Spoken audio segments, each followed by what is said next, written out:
પરીક્ષામાં જીગાને પાસ, આ અતિ મહત્વનો પ્રશ્ન, તમારી એક્ઝામમાં આ પ્રશ્ન હોવાના પૂરેપૂરા ચાન્સીસ છે મિત્રો, ખાસ ધ્યાન રાખજો. એક પરીક્ષામાં જીગાને પાસ થવા માટે 30% ગુણની જરૂર છે. પાસ થવું હોય તો ટકામાં વાત કરો તો 30% આવવા જોઈએ, અને માર્ક્સમાં વાત કરો તો કેટલા આવવા જોઈએ કે તે 140 ગુણ મેળવે છે અને 40 ગુણથી નપાસ થાય છે.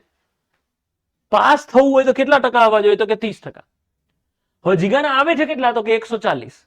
હવે જીગાને 140 માર્ક આવે છે અને 40 માર્કથી ફેલ થાય છે, તો આનો અર્થ શું થયો કે 140 આયા, હજી જો બીજા 40 આયા હોત એટલે કે 180 માર્ક આયા હોત તો પાર્ટી પાસ થઈ જાત. તો ટકામાં 30% પાસ થવાય, માર્ક્સમાં 180 માર્ક્સે પાસ થવાય. કુલ ગુણ કેટલા પરીક્ષાની, મતલબ કુલ તો પરીક્ષા કુલ કેટલા ગુણની હશે, 100%ની પરીક્ષા હોય કે ભાઈ 30% 180 તો હોય કેટલા. જો તમને ડાયરેક્ટ વસ્તુ સેટ થઈ જાય કે 30 છક 180 તો 100 છક 600 થાય, 600 ગુણ. કુલ ગુણ કેટલા હશે તો કે 600 માર્કનું પેપર હશે. ફટાફટ ફરી એકવાર જોઈ લો કે જીગાને પાસ થવા માટે કેટલા ગુણ જોઈએ, 30%.